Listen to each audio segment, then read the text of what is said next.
Good morning, good afternoon, good evening. My name is Christian Teleki. I'll be your moderator for this session.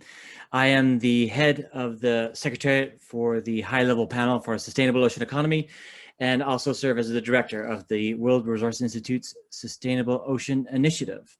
Welcome to this virtual gathering today, which by the end, we hope will demonstrate the strong case for the ocean as a dual solution to climate change and indeed COVID recovery. We hope that this finds you well and safe wherever you are in the world joining us today. Ladies and gentlemen, we live in challenging and difficult times at the moment with such unprecedented challenges. We are presented with, to add to the myriad of the other challenges we are faced with, including climate change and ocean health, which is the subject of discussion today. As these challenges are global in nature, they're going to require collective solutions and global efforts to rise to the challenge and seek solutions at speed and at scale to indeed meet the speed and scale of the challenges that we face. Some of those solutions are through the means of harnessing the potential of 70% of the globe that is covered by the ocean. This will build more resilience and a sustainable world while addressing the enormous impact that these crises are having on our lives. Clearly a win-win situation. We have a great lineup today to discuss this, and I'm going to introduce the speakers now and say a few words, about the high-level panel for sustainable ocean economy, or the ocean panel as it is more commonly referred to. I'm delighted to welcome today Peter Thompson, the UN Secretary General Special Envoy for the Ocean, who will open with a few remarks, and then Ohho Goldberg, who was the lead author on this report that was commissioned by the High-Level Panel for a Sustainable Economy and released last year, and he'll provide some opening comments on that. We're also joined by His Excellency Jitoko Tivo Levu, who is the Fijian High Commissioner to the United Kingdom and representing the government of Fiji as the co-chair of the Pacific Blue Shipping Partnership. Also joined by Vidar Helgesen, who is Norway's Special Envoy for the Ocean and Sherpa for the Prime Minister on the Ocean Panel. Johanna Christensen, who is the Managing Director of the Global Maritime Forum and the founder of the Getting to Zero Coalition. Angelique Popinot, who is the Chief Executive Officer, joining us from the Seychelles Conservation Climate Adaptation Trust. And rounding ourselves out with Natasha Nanook, who is the Senior Regulatory Advisor of Ørsted, the offshore renewable energy company. It's very important that we engage with you on this and join the conversation. Here on your screen, you can see the Twitter tags at Ocean Panel and at London_climate. And the hashtags, hashtag Ocean Panel, LCAW 2020, climate change, and ocean solutions. Please do use these. Social media is a good way to engage in the conversation and spread the word about the ocean and the role it can play in climate change and COVID recovery, not only during this week, but much after this week as well. Also, please note that below on your screen, hopefully all of you are experts now at Zoom webinars and engaging. The Q&A box there, please feel free to populate that throughout this session. I would ask that you don't cut and paste large volumes of text. This makes it very difficult then for us to go through and find the questions that some of your peers on the line would like to pose. So really welcome that engagement as much as you can. Let me now turn to saying a few words about the Ocean Panel.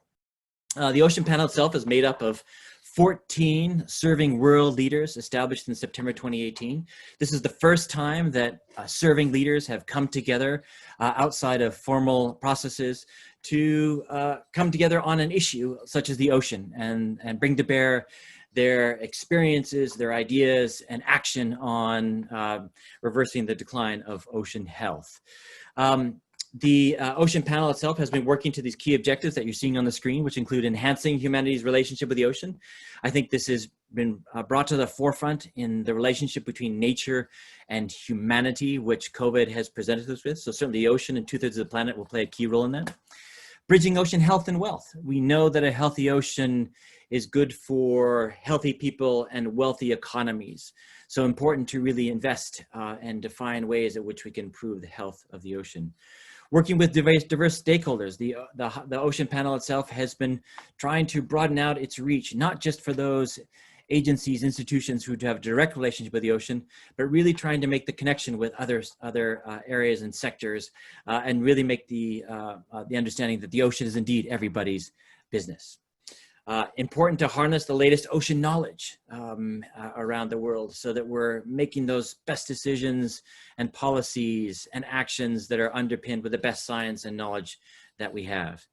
And then finally, all of this leading to developing an action agenda for transitioning to a sustainable ocean economy, providing the world with a to-do list and the importance of transitioning to a sustainable ocean economy, which in fact has great benefits as far as addressing not only climate change, but COVID crisis and some of the other crises that are faced around the world on a daily basis. As I mentioned, it is 14 leaders. This is being co-chaired by the Prime Minister of Norway and the President of Palau. And these nations, as you can see on your screen, represent a highly diverse oceanic, economic, and political perspectives around the world.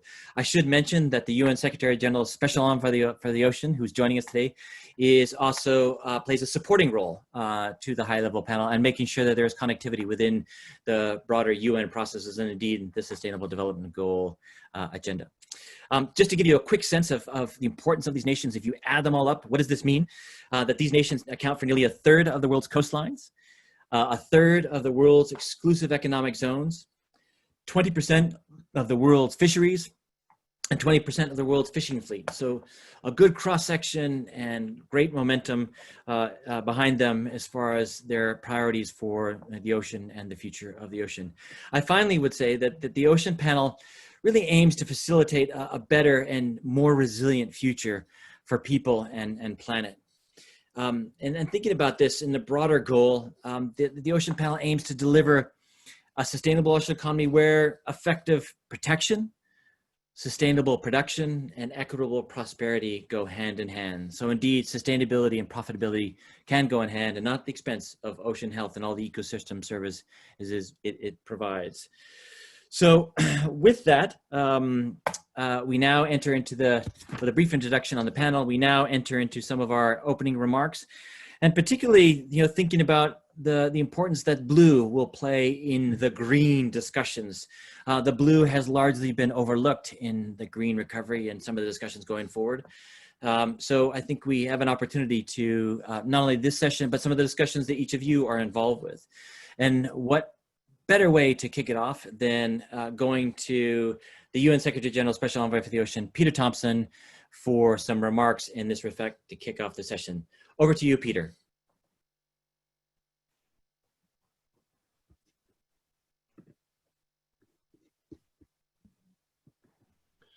Thank you, Christian. Can you hear me now? We can hear you perfectly. Please proceed. Very good. Very good. Thank you very much. Well, ladies and gentlemen, all courtesies observed, and greetings to everyone gathered with us here in cyberspace. Nimble Vinaka, High Commissioner.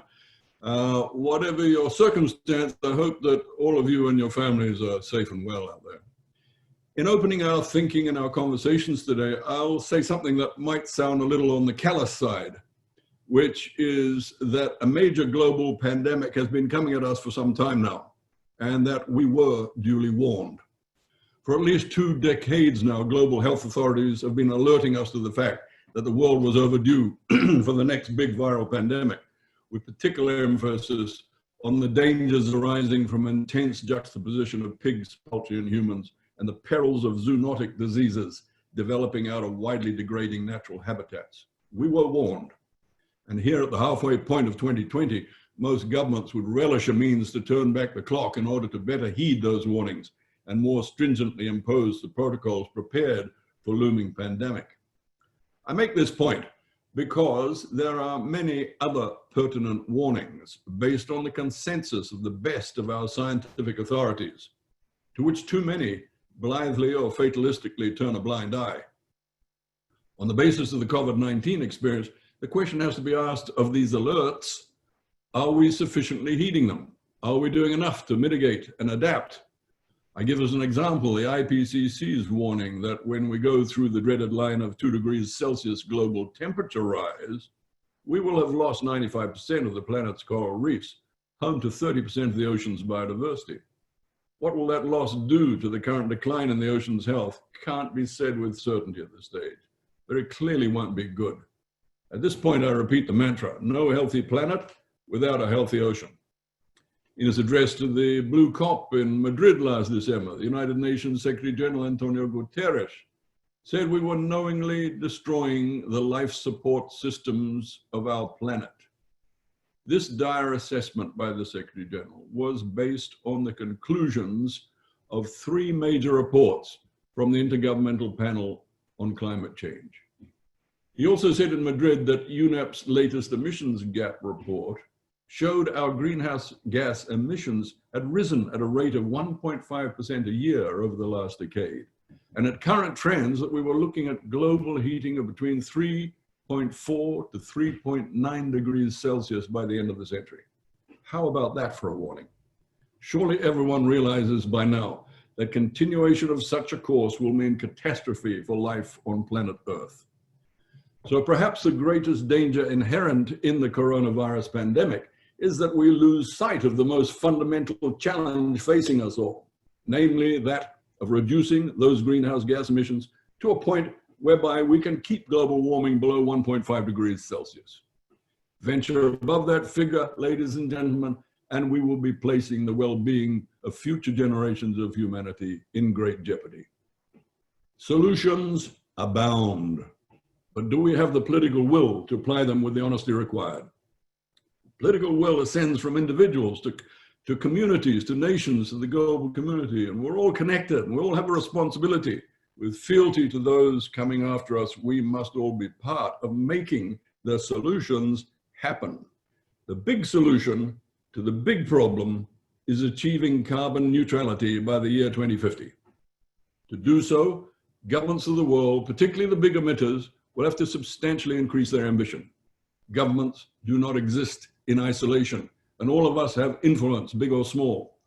Thanks to the pandemic forcing a year's postponement of COP26 in Glasgow, we have added time to exert influence on governments.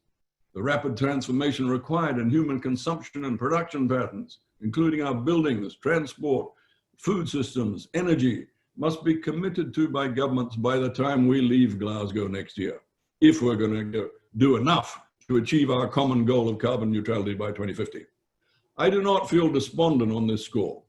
The European Green Deal, for example, provides a roadmap for actions to boost the efficient use of resources by moving to a clean and circular economy, to restore biodiversity and to cut pollution. Launching it in March, the EU President Ursula von der Leyen said, "We're acting today to make the EU the world's first climate neutral continent by 2050. I recall also last year that the European Parliament resolved that the EU should put the ocean high on the agenda of its Green Deal and at the forefront of ongoing international negotiations on climate. These steps are good cause for hope and committed leadership. There's also a profound hope and sound solutions in what the ocean can contribute to the mitigation of climate change through, for example, renewable energy and the protection of the carbon storing habitats of the marine environment. These and other ocean contributions are described in the high-level panel for a Sustainable Ocean Economies report on the ocean as a solution for climate change. And I look forward now to hearing from the report's lead author, Ohho Goldberg. Before handing the virtual microphone over to you, Ohho, allow me to conclude my remarks by emphasizing that when this pandemic retreats and we enter into the inevitably tough times of the recovery phase, the self-interest of our species demands that our central activity must be unprecedented reductions in greenhouse gas emissions around the world.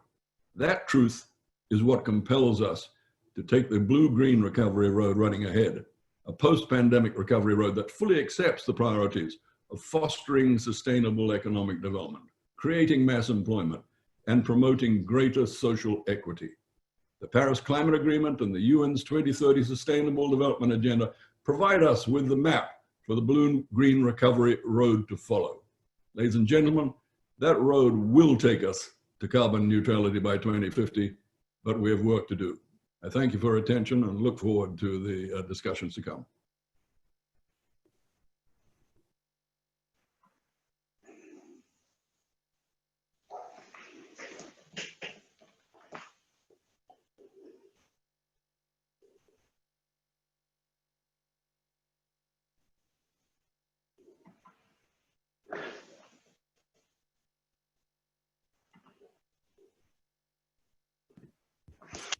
Thank you very much, the UN Secretary General's Special Envoy for the Ocean, Peter Thompson, for those remarks.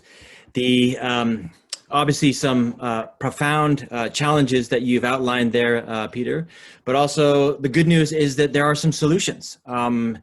Not only with a good dose of hope, but there's some real tangible solutions that are out there. And we're delighted to welcome Ohho Goldberg from the University of Queensland, where he is at the moment, to provide us with some a brief sort of outline of the findings of this report. But I should mention that anyone who is on the line is interested. You can find this report at oceanpanel.org/climate. Not only is the report there, but the summary for decision makers that you can indeed use. So Ove, please, over to you, and give us a brief outline of the findings of the 5 opportunities for action and indeed hope, as Peter has just indicated. Over to you. Well, thanks very much, Christian. And may I just recognize the Fijian High Commissioner and the UN Special Envoy on Oceans. It's great to have you here. It's also great to be able to give a few remarks at the front of this important discussion, which in putting it together, I discovered some interesting opportunities, and these give hope as well. So for the first part, I'm going to concentrate on what these ocean solutions are. And then I'm going to talk about how these shovel-ready solutions might be used to stimulate and rebuild the COVID-19 ravaged economies. And in doing so, I want to sort of frame this discussion in the idea of this dual strategy in which we can deal with both and benefit from the two being done together. What I'd like to just begin with, though, is to recognize the very talented group of people who put this report together. It would not have happened without these people. So it was wonderful to work with these people. Well, I'm going to cut to the chase and give you the punchline of the report. The first key finding was that the ocean-based climate actions that we identified can shrink the world's carbon footprint more than we previously thought. I think secondly, the emission reductions are large and offset, for example, if we were to implement all of them, all coal-fired power stations worldwide, or more than China's total annual emission budget. And most importantly, these ocean-based initiatives could deliver up to 21% of the annual greenhouse gas cuts required to meet the 1.5 degree goal by 2050. This is in the Paris Climate Agreement. And I think this is to be celebrated. There's a lot that can be done here. There's a lot of easy pickings and so on. And so let me just give you an idea of the types of ocean systems that were looked at in terms of these activities. In each case, the experts were asked to identify the potential of these technologies to scale, as well as be acceptable from a social, economic, or political perspective. For example, some technologies can offset hundreds of gigatons of CO2 equivalents each year, but they can face huge social, economic, or political resistance. We put those aside. Hence, if you're very keen on floating nuclear, you won't find it in this report. Each of these symbols in this diagram here, the numbers are the range of values for the CO2 equivalent, tons of CO2 equivalents per year by 2050. And so you can see that there's a full range of activities from shipping, which was very important, renewables on the ocean, diets, and so on. So it was very comprehensive in terms of the opportunities discovered as part of this. So after the initial screening, the experts grouped the options into 5 key ocean-based climate actions. And these are shown here in this figure. And over on the left-hand side, you can see the scaling up of ocean-based renewable energy. This was very exciting. And if you did the numbers on this and you had even most conservative numbers, you still were coming up with, billions of tons of CO2 equivalents being prevented from entering the atmosphere by 2050. Equally, there was decarbonizing domestic international shipping, and transport, that you could cut up to 1.8 gigatons of CO2 equivalents. Another area was blue carbon ecosystems. We're losing a lot of these ecosystems. They protect and lock up enormous amounts of carbon that would otherwise enter the atmosphere. So by taking actions such as preventing the loss of seagrass, you could, and you do that with other systems like mangroves and so on, you could then end up preventing up to 1 gigatons of CO2 equivalents from entering the atmosphere. Equally, a really interesting area was the idea that if you got protein from the ocean as opposed to the land, it came with a much lower footprint in terms of carbon than that on the land. And so this is a consequence of just the different physics of things floating in the ocean. But when you looked at those things, you could see there was a real contribution.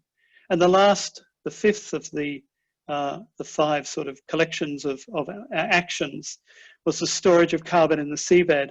But as I mentioned, there were some of these options that came with social, economic, or political sort of resistance.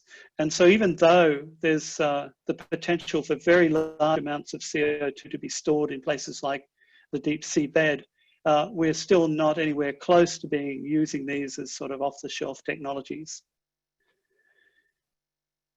So while these numbers sound large, we have to be careful to measure them relative to the savings that we want to make in terms of the road to 1.5 and 2 degrees Celsius. And this diagram summarizes. In the left-hand side, you can see the 5 different areas. You can see that added up to about 11.8 gigatons of CO2 equivalents each year by 2050.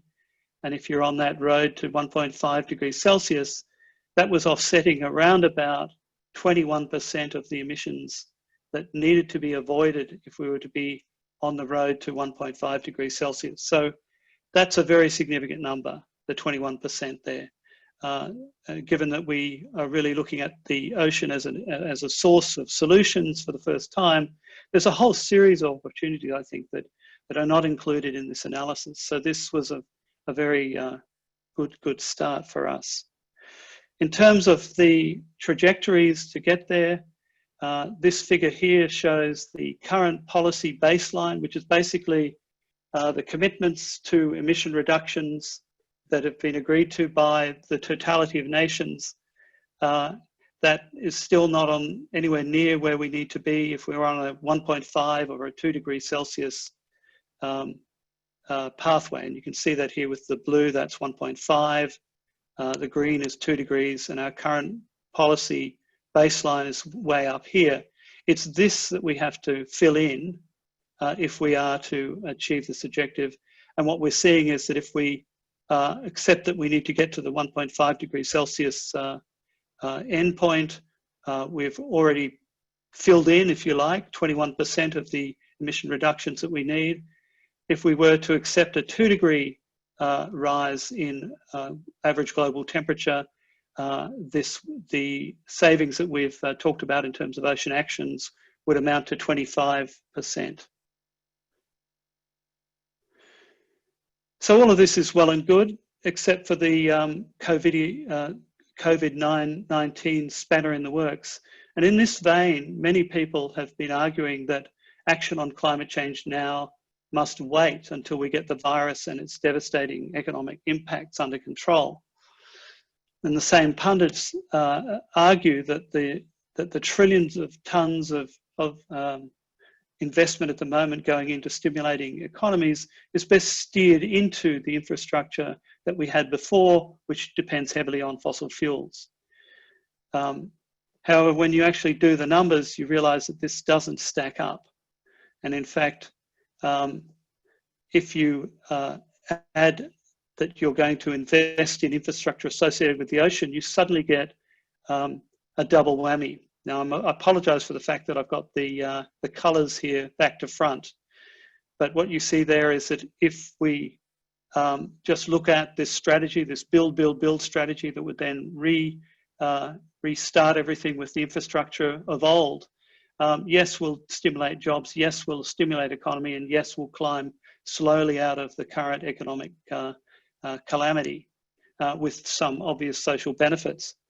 But if you add in things like the growth or the investment in infrastructure associated with, say, hydrogen-powered shipping or offshore renewables, floating renewables, you can really start to put this on steroids.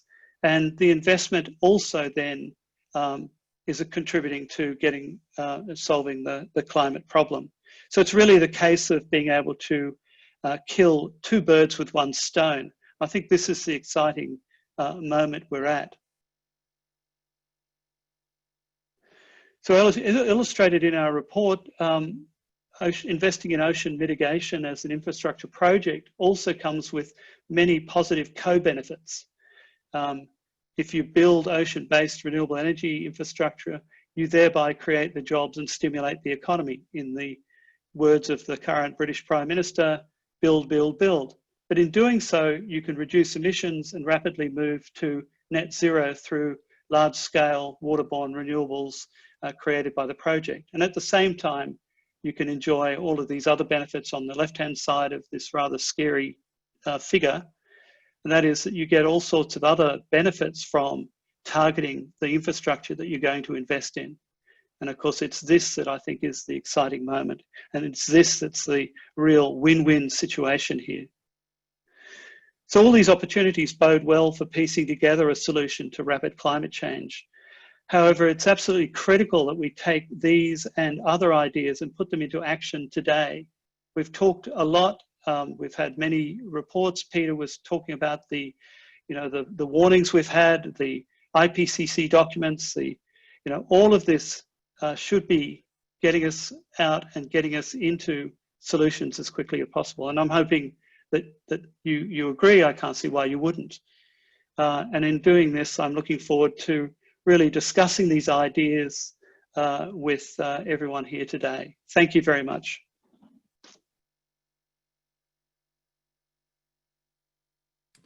Thank you so much for that, such important work to demonstrate these co-benefits and positive impacts that can really happen with this win-win solution. And it was struck me a figure that I just wanted to recall that we use that just to give a sense of the magnitude of what we're talking about when you talk about the 21%.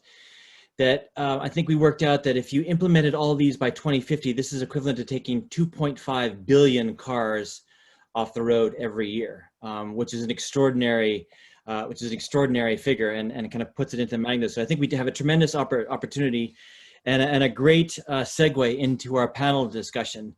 Delighted to welcome our panelists who you see here on the screen. What I'd like to do first is come to High Commissioner Tikolevu, the Fijian High Commissioner to the United Kingdom, who is also the co-chair of the Pacific Blue Shipping Partnership. Excellency, delighted that you could join us for this session. Excellency, Fiji co-chairs the Pacific Blue Shipping Partnership I just mentioned, with the Republic of the Marshall Islands, I should add. The 8 Pacific countries that make up this partnership have proposed what really are some of the most ambitious national targets on marine transport that we've seen to date, which is remarkable. And in amongst this, of course, this the key element of this is the decarbonization of your domestic marine transport. I'm certainly curious. I know others on the line will be very curious to hear a little bit more about, why this focus on the decarbonization of your domestic marine transport fleet, and why is this such an important issue for the Pacific? Excellency. Thank you, and to you all from the Fiji High Commission in London, and good morning, good afternoon, good evening to wherever you are in the world. But I take this opportunity to thank the organizer for inviting the Fiji High Commission to be part of the panel this afternoon. I guess just to give a bit of background in terms of what the Pacific Blue Shipping Partnership entails. It is an open group of islanders that 8 of them that have come together with a common interest. They have identified this important key interest and of course co-chaired by Master Large at Fiji at the moment. And they've announced late last year a very ambitious target to achieve in 2050, which is the zero carbon for our vessel sector, as well as a reduction of 40% in 2030. And in the process, they've also come up with a financial package of US 500 million, setting out clearly the plan, the program of activities that needs to happen for the 10 years program, 2020-2030. It entails, amongst other things, the retrofitting of existing outdated vessels that we do have, possibility of an opportunity to purchase new ones that has the the low emission of carbon, as well as opportunities to look at capacity building initiatives, trading opportunities, and also look at policy changes that may happen, may be required amongst the 8 member countries that are members of this partnership at the moment. And of course, for some of you may know as well, the recent announcement by our government in terms of our MPA, marine protected areas, whereby the government is committing totally our EEZ, and of course, 30% of our marine protected areas in 2030. So there's a lot of ambition in terms of our various targets, and of course, climate change, as we all know, in terms of our leadership in that regard. But as you know, in terms of the Pacific Islands, we are located along the coast of the biggest ocean of the world, and we are scattered along along those lines. And we don't have the luxury of what the developed economies have in terms of the runways, the motorways, sorry, the train facilities, whatever the idea. But for us, these vessels is our lifeline. Yes. Shipping industry is our lifeline. Yeah. It cuts across our economies, the coastal communities, the villages. It affects our well-being in terms of our day-to-day life. So it's a very having shipping industry in a part of the world is very critical. We rely totally on imports. For some of the smaller states in the Pacific Islands, 80% to maintain the food and the needs of it's imports. So that comes, of course, trade imbalance that comes through that. But it's all very well that we talk about. But at the end of the day, we also always come back to finance. Yes. The small and vulnerable states. Yeah. The same difficulties, unfortunately to say this, the same difficulty that some of us face in the climate finance, accessing those funds, we are also experiencing in the decarbonization initiatives. Yeah. I say that because of our vulnerability. It's all very well to announce availability of finance by financial institutions, but if the process of getting it is so difficult and cumbersome, then it defeats the purpose. And more often than not in the past, it has been debated in some forums, the vulnerability index, the definition of vulnerability index. And because I keep on referring to this, because the same difficulty in accessing funds, and we are proposing in the partnership, in terms of the Pacific Blue Partnership, we're also been proposing our partnership with the International Committee. We're hoping to, when I get that. But the difficulty in that is the definition of vulnerability index. It seems to me is quite different. Different financial institutions have their own interpretation.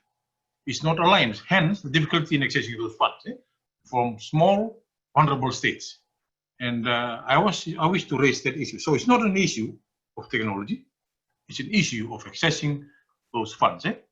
And we as small Pacific Islands, we just don't want to sit around, given the ambitions that we've made. Fiji and the Pacific Islands is part of this partnership, and watch everybody move ahead with away from carbon anyway, just sitting around. I really want to move along as well, and don't want to be left behind. Yeah. Probably I left it there. I leave it at that. Excellency, that's really interesting and great to have the Fiji's perspective. I think what you highlight there in terms of what I would interpret as blue highways. You don't have those concrete highways that are sort of moving goods and services around in many of the big countries, but you obviously rely on those blue highways as your lifeline, and that's key for, I would say, from what I heard you saying, it's a food security issue, it's a mobility issue, livelihood, but also when you're talking about zero emissions, it becomes a resilience issue and building resilience into your systems, and so climate obviously is a key dimension to that. High Commissioner, I wonder if I could just ask you just a brief follow-up question before I sort of move on and sort of start connecting with some of the other panelists, because you've raised some important elements there. How is Fiji positioning its commitment to the decarbonized domestic, this sort of domestic or these blue highways in its post-COVID recovery efforts? I mean, without a doubt, it's got to play a key dimension, and you've raised a number of these issues, but are you, you've obviously its importance, but then it's translating that importance into the commitment there. And I wonder if you just give a sense as an example for Fiji's commitment there, it'd be very helpful. Thank you. Yeah, no, thank you.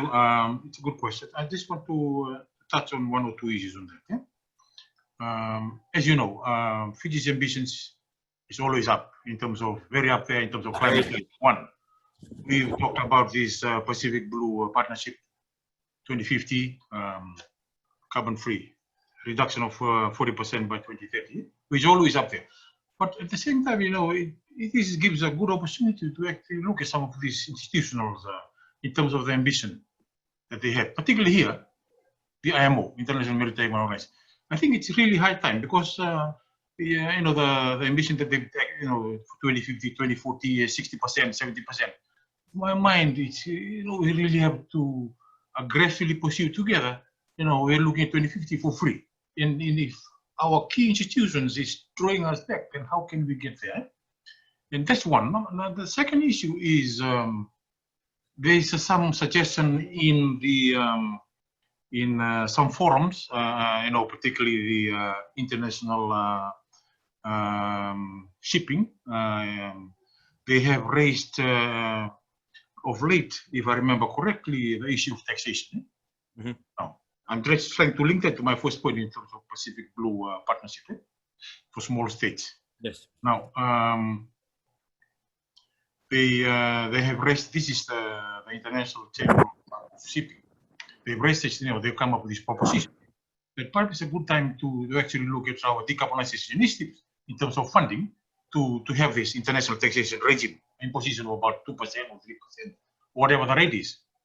But to my mind, this need to, we are pursuing this aggressively, but there's a few issues here in terms of international taxation, because it can be a sovereignty issue. Yeah. How do we tax? The principles of taxation dictates that we only tax on two major regimes. One is source and one is destination or residence. So source is where the activity is taking place. It can be different from the residence where the proprietor or the owner of the business. So I thought of just raising that because it's been raised by the International Chamber of Shipping to actually fund, and it ties up with my point earlier in terms of Pacific Blue Initiative. But for us, in terms of our own domestic shipping policy, is very strong, and that's listed in our low emission strategy, 2018 to 2050 at the moment. So it dictates the pathway on how we're going to move forward with our low emission pathways, our strategy moving forward into the future. So we are all covered in terms of movement, in terms of our low emission strategy moving forward. Perhaps I'll leave it at that. Yeah, terrific, Excellency. And I think that sort of is a nice segue. And by the way, we love Fiji's ambition. We love that you're always raising the bar and challenging that ambition, and that we certainly welcome that broadly across the world. So again, thank you for that. But it's a nice transition. Fiji, of course, is a member of the Ocean Panel, of which Norway and Palau co-chair. Delighted to welcome Vidar Helgesen, who is obviously the Sherpa for the Prime Minister on the Ocean Panel. Last year, Vidar, as I mentioned, the Ocean Panel launched this report, The Ocean as a Solution to Climate Change. And of course, with that came a rather unprecedented call to action by the 14 heads of government. And it was an ocean-based call to action to respond to the report that was released. We've had a bit of framing from Mo. We've heard from His Excellency on the, sort of Fiji's sort of position on this to give a bit of framing. But even now, I wonder if you could say a little bit about the relevance of such of these actions in a post-COVID world. It seems to me even more relevant, but I'd love to hear what you have to think about that, Vidar. Over to you. Well, thank you, Christian. Let me start by saying that the ocean is relevant to fighting COVID-19 and fighting other pandemics and other diseases because of genetic resources that are part of the cure for present and future disease. But obviously the genetic resources as well are threatened by climate change.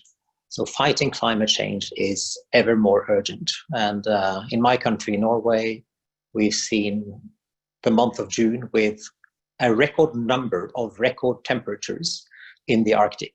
So climate change is accelerating while the world is dealing with the pandemic. And at the same time, the world economy is contracting, slowing down in investments, including investments in critical green solutions. And as we see in some discussions about the recovery packages, advocates of current and existing fossil infrastructure and fossil jobs are more vocal than advocates of future green jobs because the jobs that aren't there don't yet have strong advocates. So it's extremely important that we find solutions that are evidently sustainable, that can meaningfully reduce emissions, that are investable now, and that are scalable fast. And the report that Ove led the work on, commissioned by the high-level panel, is actually presenting some very, very credible cases for that. Ocean wind and solar and other forms of ocean renewables, decarbonizing shipping, food production from the ocean, and nature-based solutions, be that mangroves in the south or kelp forests in the north.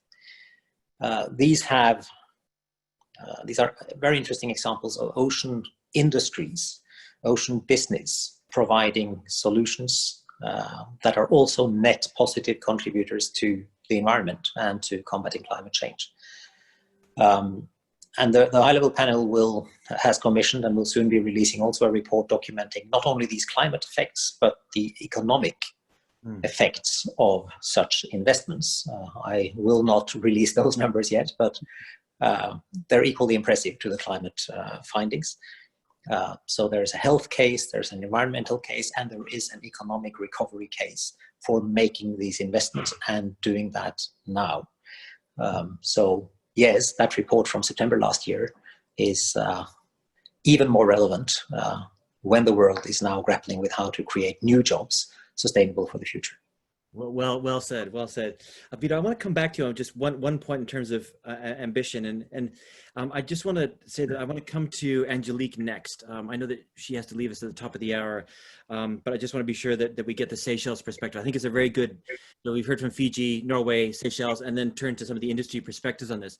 But Vidar, you heard His Excellency talk about the kind of continue to raise that commitment and ambition even amongst the the COVID crisis. And of course Norway is known for shipping innovation, and from what I can tell and what I see is that it seems that COVID hasn't really slowed this ambition at all. And I wonder if you could just say a little bit about how the Norway's continue to advance the green shipping through its recently announced stimulus package. So if you can say a few words about that, would be great.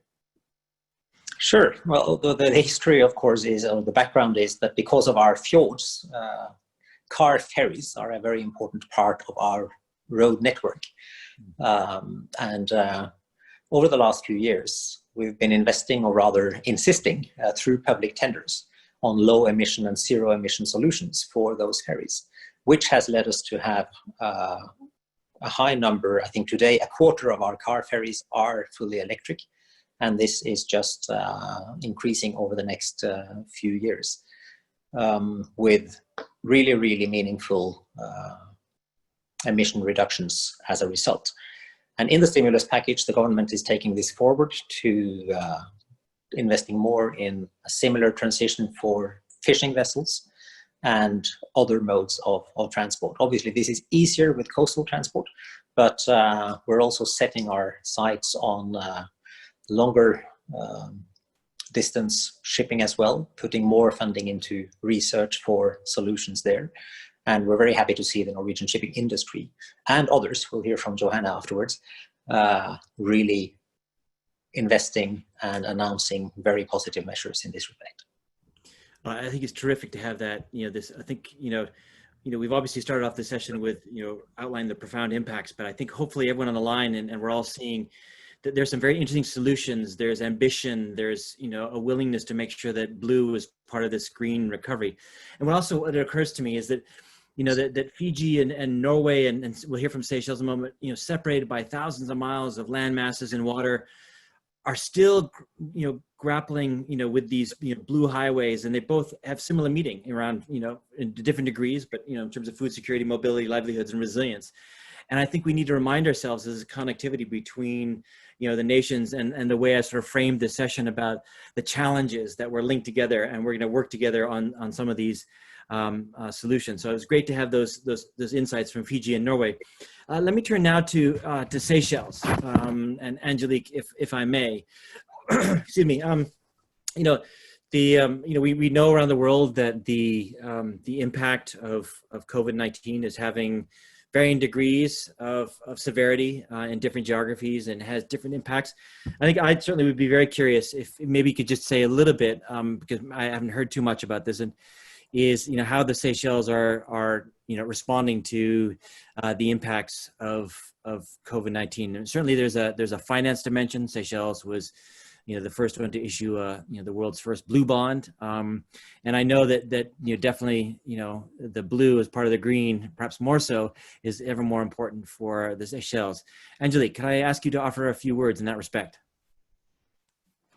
Yes, of course, Christian. Thank you very much for this opportunity to share the Seychelles experience. So just to perhaps give some perspective, so Seychelles, being sort of very remote little island in the Indian Ocean, we were still very much affected by COVID-19.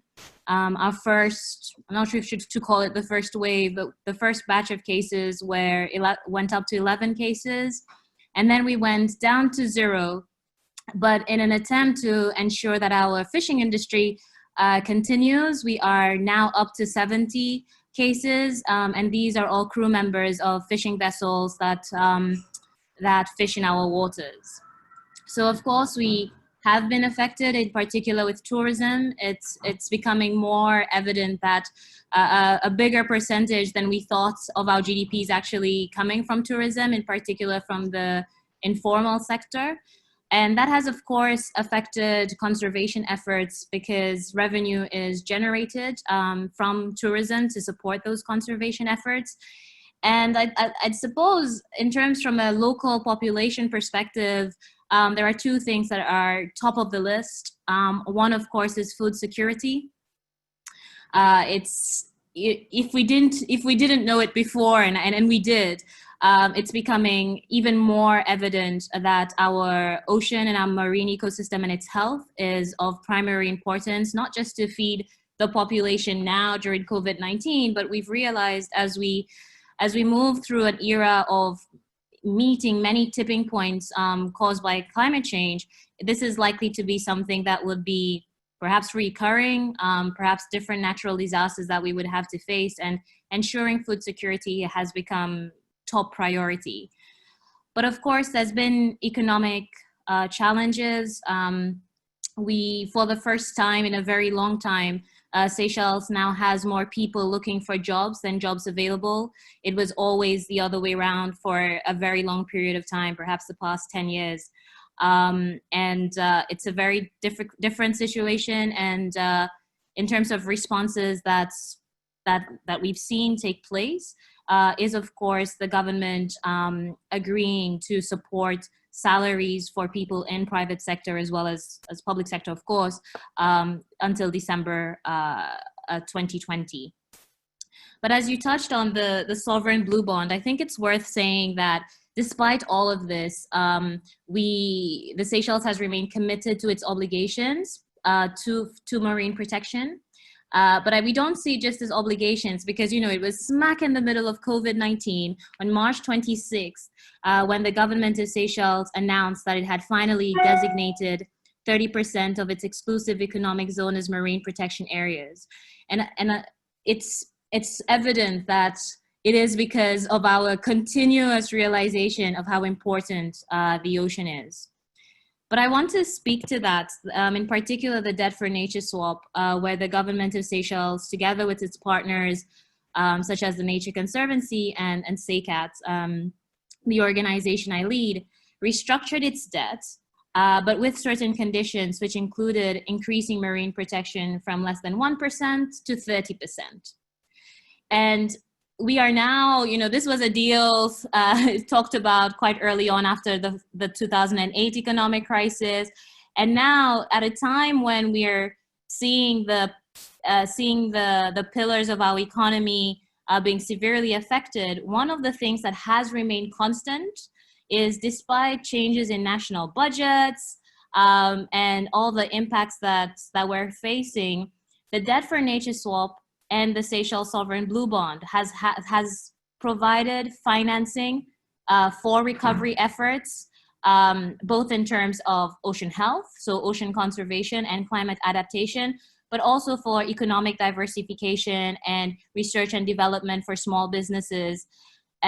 So just to give some context, I suppose, through grants, SECAT is able to offer $700,000 just to go towards ocean conservation and climate adaptation projects. And the Sovereign Blue Bond has put at disposal of people $12 million to look at economic diversification and value addition projects linked to the ocean. There's one more point I'll make before I end, but it is that continuous narrative of understanding the importance of the link between the ocean and climate change. And as all of us know, 2020 was the big year where we were all going to submit our nationally determined contributions, and some of us are still aiming for that deadline. But Seychelles now remains, even though it was announced pre-COVID, it remains committed to integrating blue carbon ecosystems within its nationally determined contributions. And this requires a really ambitious piece of work of mapping seagrass meadows for our entire EEZ and assigning blue carbon values to those to inform management and protection efforts.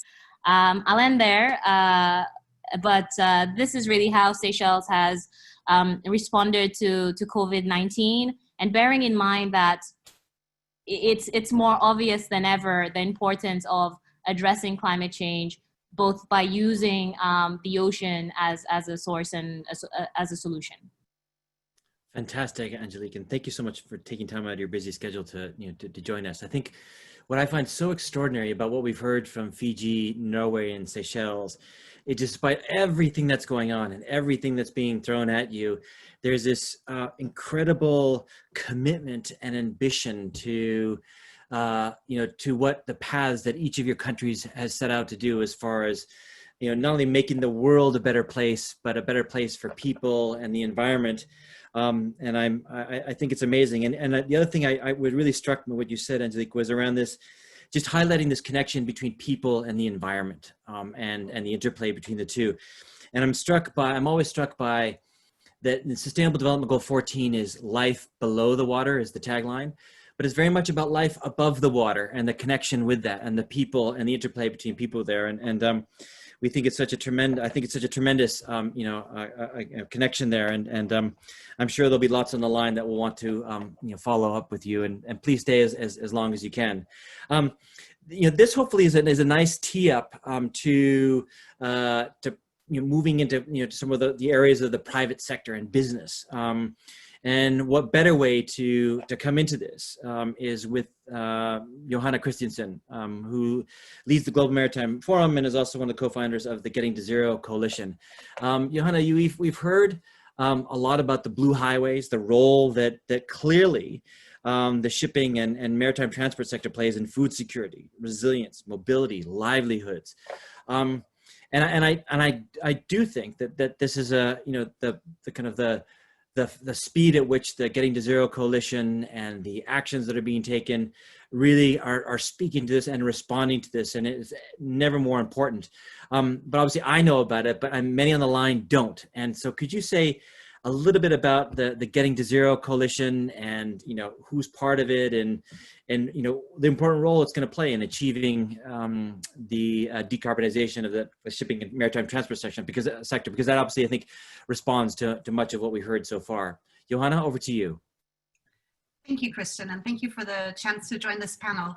So merchant ships have an average lifespan of around 20 years or sometimes more.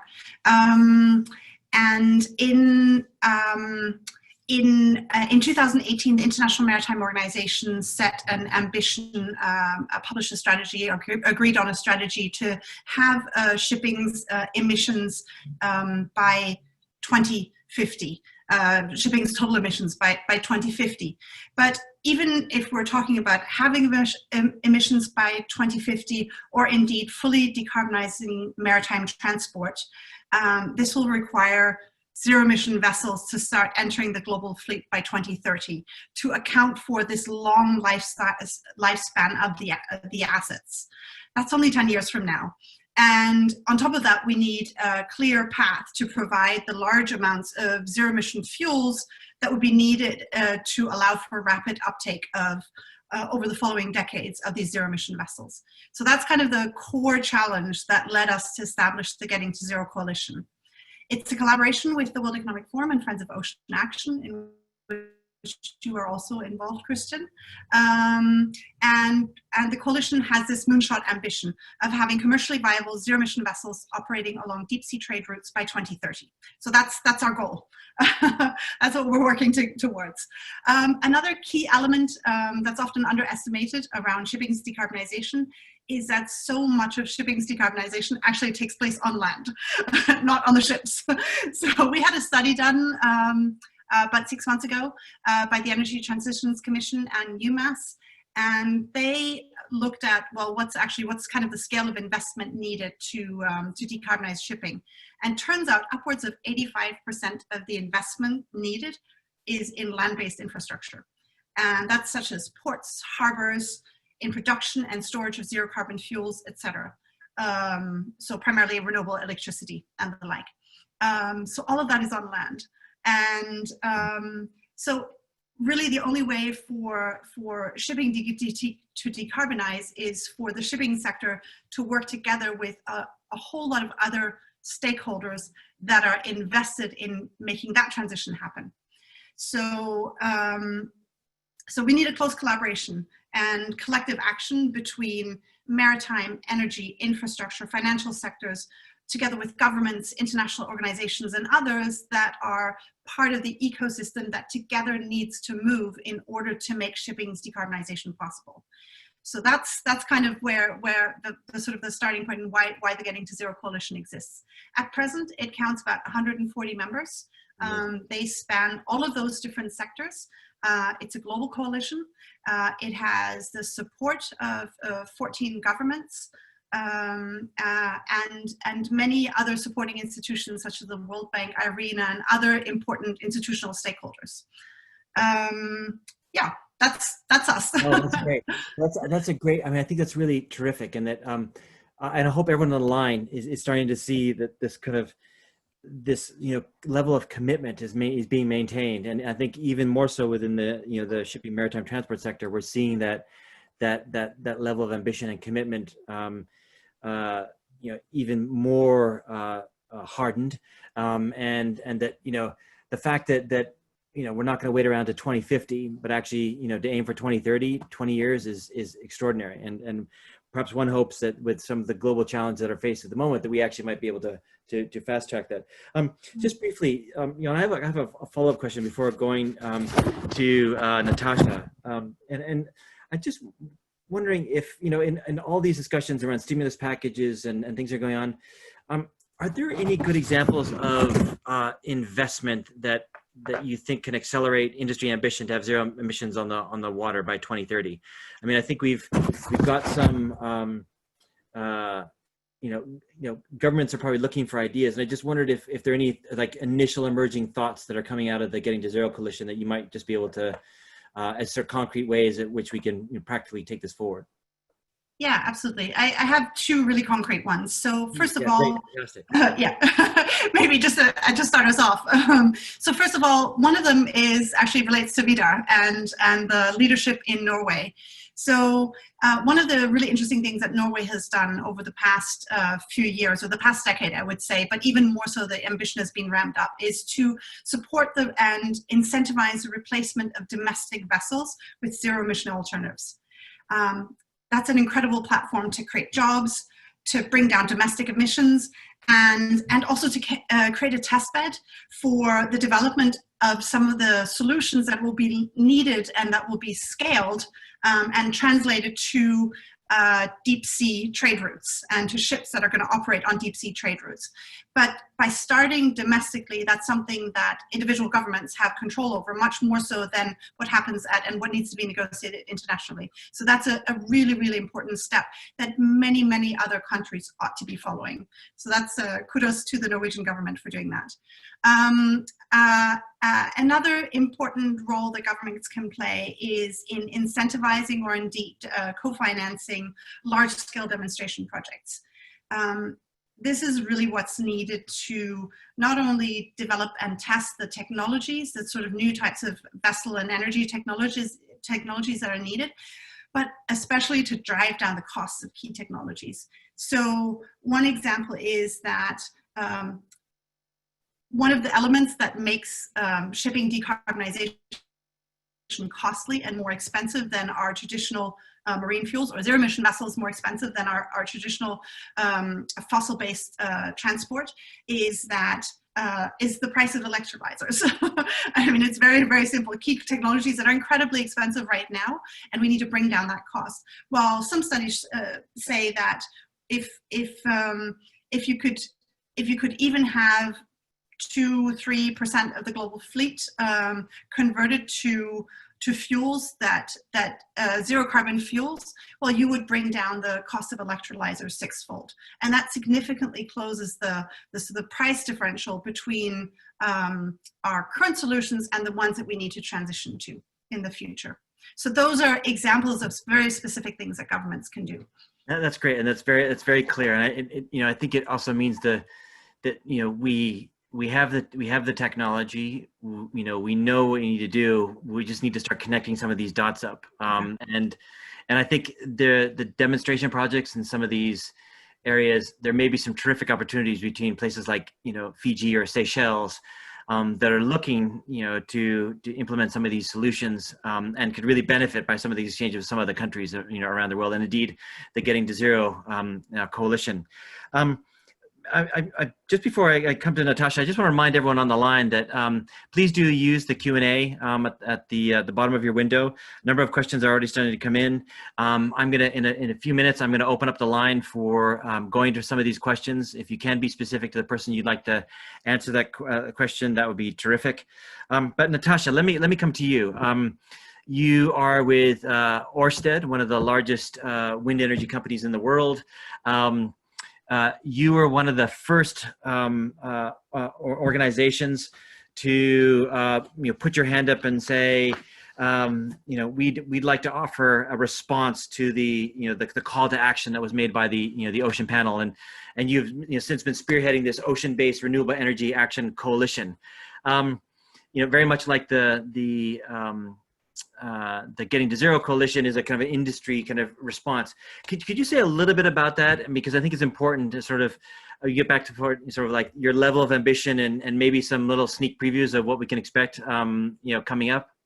Sure. Can you hear me okay? Hear you perfectly. Please go ahead. Perfect. Great. Thank you, Christian. And hello, everyone.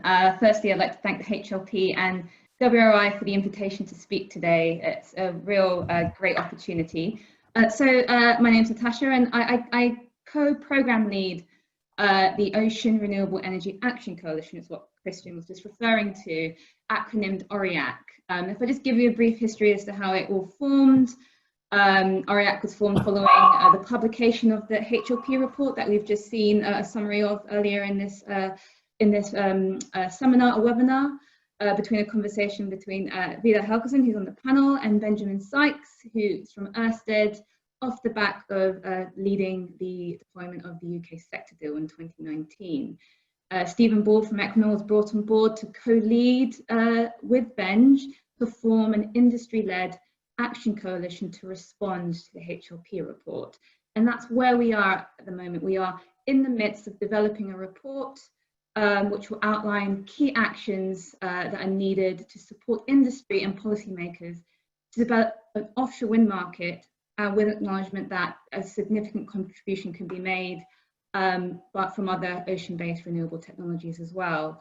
So we were trying to aim to highlight the opportunity for prosperous coexistence of ocean energy projects, as well as maintaining the integrity of the marine environment. So that's quite a key kind of ambition and message of ours. And so in terms of kind of giving a bit of information about the coalition itself, we're formed of a diverse mix of industry players from across the globe.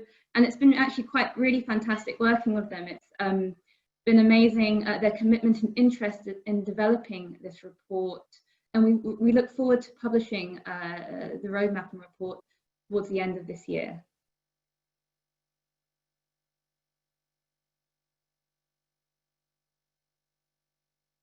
Thank you. Sorry, my screen just suddenly went black, and I didn't know what happened. Very good. No, it's a bit of a trials of trembling moment there, but thank you so much for that, Natasha.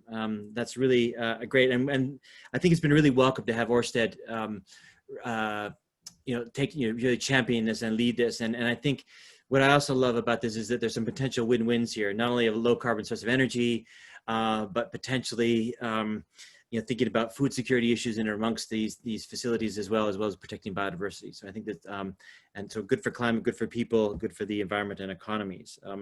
And again, the level of ambition, I think, is again, you've done really well at sort of echoing this level of ambition that we've had throughout the entire series of presentations. What I'd like to do, if I may, is go to the line and see if you have any questions. The first one I've got here is for both Johanna and Vidar, if I may. The question is, the large range of sectors needed to decarbonize shipping makes it seem daunting. What actions have already happened? Are there some good examples from Norway's experience or members of the GTZ? So maybe if I go to Johanna and then Vidar, if you could perhaps follow up with some of those good examples. So there's actually a really pretty good one. I'm glad Natasha's on the line because Ørsted is actually involved. So a few weeks ago, there was an announcement of a project between Ørsted, Scandinavian Airlines, Maersk, one of the world's largest container shipping lines, if not the largest, a Nordic trucking company, and a few other stakeholders that are working together on a giga scale a production facility for electrofuels that are to supply both shipping, airlines, and trucking. And so that is a really great example of stakeholders coming together around these really large scale ecosystem level projects that need to happen in order to make this transition happen. And so part of what we're trying to do with Getting to Zero Coalition is to bring together these types of stakeholders, share the experiences, share the examples, develop blueprints for how these kinds of collaborations can happen, what the funding regime looks like and the financing regime looks like, what the sort of the commercial setup looks like, et cetera, et cetera. So those are some concrete examples. Terrific. Vidar, do you want to come in as well from the Norway experience? Yeah, well, I did mention Norway's well underway electrifying all our car ferries. But I'd like also to bring the attention to a recent announcement by our Ship Owners Association. Norway has one of the biggest fleets in the world. And our Ship Owner Association recently announced their new climate strategy, aiming at net zero emissions by 2050. The IMO target is 50%, so that's way more ambitious. But possibly even more importantly, they're saying that by 2030, their members will only commission and order zero emission vessels.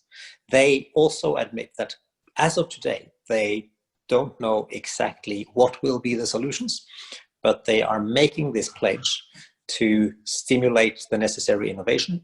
And there's a lot of exciting initiatives going on now in terms of ammonia, hydrogen. There's also an alliance of Norwegian, Finnish, and Danish actors called the SEEDS Alliance, Zero Emission Energy Distribution at Sea, that is aiming at a system of refueling at sea, zero emission. So a lot of innovation spirit is on display, and I'm confident that that will lead to result when you have leadership by ship owners saying, we want to go zero. Extraordinary momentum. I'm just struck by these great examples and the way that it, the direction that it's heading. Next question for Ove. I see in the chat that there's been a lot of discussion around seaweed and seaweed cultivation. Ove, this is to you, and maybe Vidar, you might want to come on this as well. But that seaweed cultivation is a major opportunity. What is the potential for using this as an economic recovery tool? I mean, do you think that there is something there? And maybe Vidar, you might want to come in on that as well. It's quite interesting. Well, look, I think one of the outcomes of the analysis by the expert group, which includes some sort of marine botanists, was that it was difficult to say how much carbon could be trapped over time, and then what do you do with that carbon in the end? And so some of the climate sort of orientated solutions, if you like, was aimed at the idea of growing biomass and sinking it into the deep ocean, right? But even at that scale, it's not a really large number that you see with seaweed. Some other parts of the sort of landscape were about sort of growing seaweeds for domestic consumption. So you've not really ended up sequestering carbon and having a big impact on emissions. So it's one of those, it was sort of, I think it's leaning towards saying that it's not the great panacea that some people are promoting, yet it could be an important, though small wedge. I suppose I'll put it like that. I'm sure we'll hear from people in the audience on that. Yeah, that's a good point. Vidar, do you want to comment on that at all? Yeah, well, I think there are some promising signs, and there's certainly a need for more research into the climate effect. But it's also quite evident that kelp and seaweed can have positive effects on biodiversity, more fish, meaning also more biomass, fuel production, absorption of nutrients from agricultural runoffs, etc. So if on top of that there are climate effects and economic uses, obviously this can be a multiple win solution, but way more scientific and innovation effort is needed. Yeah, no, absolutely, and that seems to be heading in that direction, certainly around the world, with many of these initiatives starting to, trying to percolate to the surface, not only for some of these applications to sequester carbon, but sort of food security around sort of bioplastics, all sorts of really interesting innovations that are addressing some of these big issues that are facing the ocean. Natasha, to you, a very interesting question. I think this is not going to come as a surprise, but how does one resolve some of the conflicts, when you, in terms of the kind of the resources there, the wind energy, the renewable energy with local residents and fishermen, you kind of, you have this sort of constant tussle between, space and I don't know if you have any sort of thoughts on that, because obviously that social dimension is going to be quite important. And I wonder if you had any thoughts on that experience you could reflect on. Yeah, absolutely. It's a very, very good question. I would say one of the key elements of developing sustainably in the ocean is to ensure that all key stakeholders are involved from the outset. Now, of course, building offshore wind farms in the UK, there is obviously a very, very clear engagement process for affected stakeholders, and the same engagement process is being rolled out in all of the other jurisdictions where we're working from an Ørsted perspective. But from an ORIAC perspective, we you know, one of our key kind of like considerations in our report is to look at marine spatial planning and kind of acknowledging the importance and all of the different users of the sea. And as I mentioned before, it's really important that all views are heard and everyone is engaged in the dialogue in trying to find a solution that ultimately has to benefit all, I think. So I'd say dialogue, it's communication and engagement, which is probably the priorities in terms of how to get over these initial conflicts. Yeah, terrific. Again, it goes back to the notion of the kind of like the people, you know, people ocean interaction and making sure that people are part of the solution. And not made to be the problem, which I think is critical from around the world. Fantastic. High Commissioner, may I come to you? And maybe, again, Vidar, you might want to come in on this. The question comes from the line that says, very different capacities between Norway and Fiji. How can islands use the expertise of Norway and other European countries to leapfrog to zero emission technology? I love that. I love that people are thinking about this leapfrogging. Let's not be complacent with what we have today. How can we leapfrog forward and plan for, you know, 20, 30 years down the line and some of that innovation, and that might be, you know, available through some of the exchange with Norway. But perhaps, High Commissioner, if you could just maybe come in on that first, and then maybe a response from Vidar from the Norway perspective. Thank you for the question. To my mind, coming back to the Pacific Blue Partnership Program, we were actually calling for partners, international community, donors to come on board. It's a partnership program because the budget that we set aside for $500 million US and the 10-year initial program dictates clearly that we will have to work together with you know, co-partners, international community, so that our dreams, our commitment is realized. And it is our plea and our pledge to the international community to come on board. The budget that we set aside is a very realistic budget. We know what to do in the short term and the medium term, but in order to achieve that, so that we are in the same decarbonization boat. We are going in the same direction. There's no returning. And all my plea today, in order for us to be on the same page in achieving the decarbonization zero emission in 2050, the bigger economies, our international partners, to come on board and assist the small and vulnerable states. So that's all I can say, so that we are not left behind. As I said initially, we are together with you, our developed partners, please. So clearly, collaboration, partnership, and ambition. Vidar, to you. Well, a couple of points. One is that together with the IMO, we have initiated a program for supporting capacity building and supporting decarbonizing shipping efforts. It's called Green Voyage, and that program is worth exploring for countries that would like to team up both with the IMO and with other actors. Secondly, the cluster of Norwegian private sector actors that are engaged in decarbonizing shipping have joined forces in something called the Green Shipping Program, which has initially been a domestic affair, but they are now increasingly also engaging in sharing experiences and lessons learned internationally. So, and they're hosted by DNVGL, which is one of Norway's biggest companies. Thank you for that, Vidar, and I think some important linkages that are being made, and some exchanges that can be done in terms of supporting this development and leapfrogging. I think it's a very important concept. Just a few more questions here, if I may. Natasha, back to you. We've talked a lot about the role of the ocean in economic recovery, and also a dimension of that, of course, are going to be job opportunities. And I mean, from your perspective, do you see that there are these there are job opportunities in the kind of this forthcoming ocean offshore renewable energy, revolution or scaling up that we see? I mean, is that realistic? Yes. Absolutely. So ORIEC has a vision. I think we announced this earlier in June on World Oceans Day of 1.4 terawatts of offshore wind capacity could be deployed by 2050, which could potentially provide meet the demand of a tenth of the world's electricity and take off 3 billion tons of carbon dioxide annually from the atmosphere. With this and understanding that offshore wind now is becoming a global industry, it's grown in over 30% in the last decade.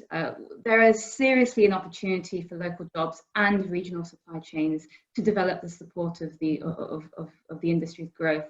I think in our latest press release, we suggested there's 24 million years of employment that could be created post-COVID recovery. I mean, up till 2050, that is.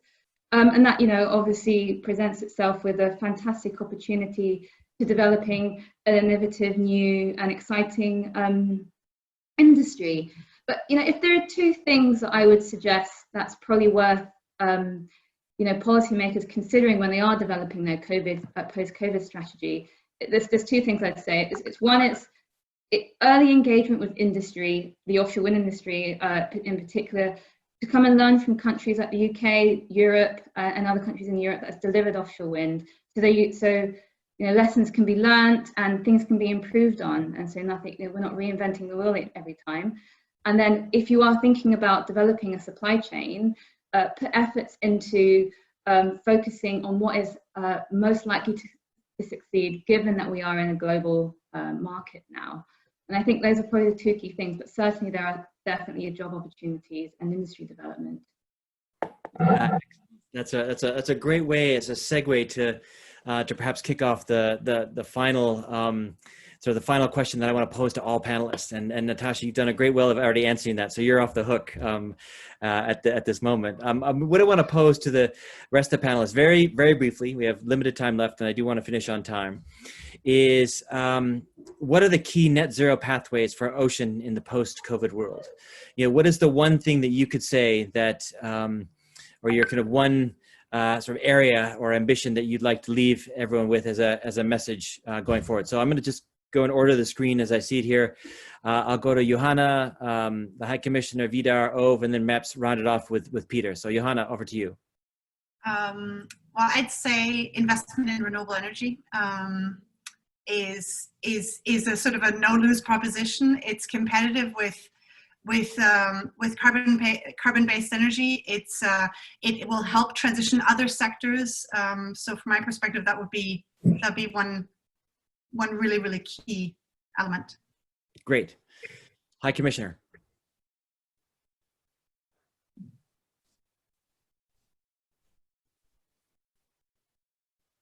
Sorry, our international pledges have to be followed up by action.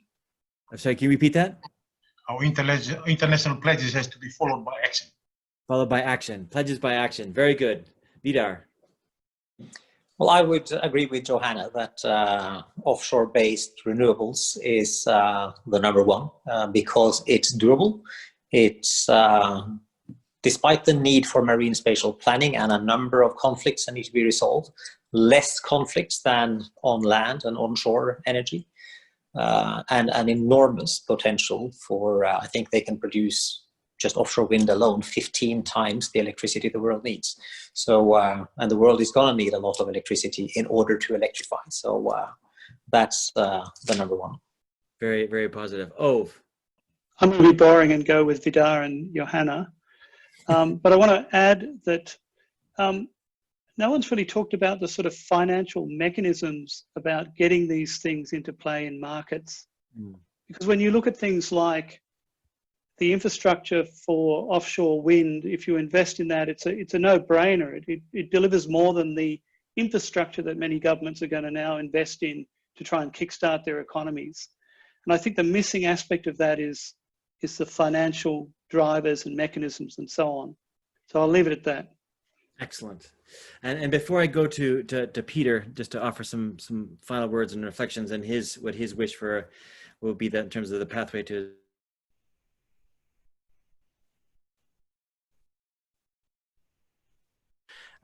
Please do have a look, some links there that you might find helpful. So Peter, we started off with you. And before I offer some final remarks, any final thoughts on what you heard? Very briefly, if you will. Over to you. Thanks for that. Thumbs up if you can hear me.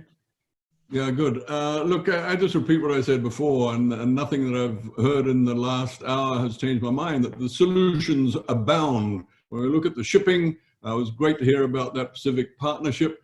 You know, I've been in Scandinavia and seen giant ferries taking cars and people across from Scandinavia to Germany, entirely electrified, nothing but electric power in those huge vessels, right? With electricity and shipping, it's a 24-hour turnaround. You can't go much further than that at the moment. But I venture the guess, and High Commissioner, you might agree with me, that probably 90% of the shipping traffic domestically in the Pacific Islands is within 24 hours. If you think of Samoa, if you think of Vanuatu, of Papua New Guinea, Fiji, it's all about 24-hour, less than 24-hour trips between the main islands.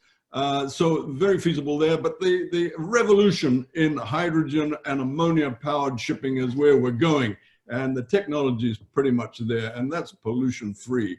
You know, we should not be allowing ourselves to be persuaded that some pandemic recovery conditions allow us to go back down that old dirty road that we're on. And I saw a question there addressed to Ohho and myself saying, what about the plastic resurgence because of this pandemic? Well, again, I say solutions abound. Look at this. Okay, here I go. This is my mask. I don't use a plastic mask. This is bamboo based. That's what I walk out of the house with every day. This is my wife's one, which is made of organic cotton. And this is what she walks out on the street with. And the gloves when we go shopping are organic gloves, which you put in the washing machine after they're covered or whatever you call it. So the solutions abound, and don't be persuaded, you know, to take the lazy route back to the old ways that were so unsustainable for us all. So great listening to you all today. I really enjoyed it. Terrific, Peter. That's a great way to end. I'm told that I was froze briefly when I was conveying a key bit of information, and that bit of information was that there's some interesting resources in the chat window. Please have a look. Some of you have been asking for those. Ladies and gentlemen, we started on this journey a little over an hour, a little under an hour and a half ago, on making the case for ocean as the dual solution to climate change and COVID recovery. We've had some fascinating interventions, some ideas, some solutions, and I'm struck by all of this and I've said this time and time again, but I will say it again, the level of commitment and ambition. I mean, I started things off by saying that we live in challenging and unprecedented times, and with all these other challenges that are being thrown at us that humanity is facing in climate change and ocean health. And yet I hope that we've been able to demonstrate in this short amount of time that actually there's a tremendous amount of ambition and willingness to take this forward. It's not without its challenges. It's not without its barriers to overcome, but I think there's fertile ground for working together, coming together nationally, regionally, and globally to address these challenges at scale and at speed that is required.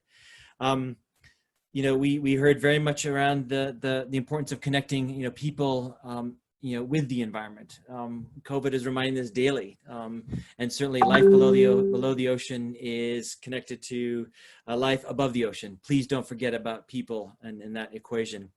Food security, resilience, mobility, livelihoods, etc. The list goes on. It's a win-win situation with ocean health and all that it has to offer. Please do continue to seek and to find out about the work of the Ocean Panel, oceanpanel.org. As Vidar mentioned, we will be releasing a report shortly on that approximates the benefits and costs of the interventions that you had, these opportunities for action in this report. Very compelling. The return on investment is extraordinary in terms of environment, health benefits, and economic benefits. Here are our contact details. And I round things off to say thank you. Thank you to our esteemed colleagues from all around the world to join us in this virtual gathering. And finally, thanking to you on the line for the 200 plus of you that joined us over this last hour and a half in this very interesting discussion, and hopefully leaving you with some hope and some ambition and making the world a better place. And with that, I thank you. Goodbye.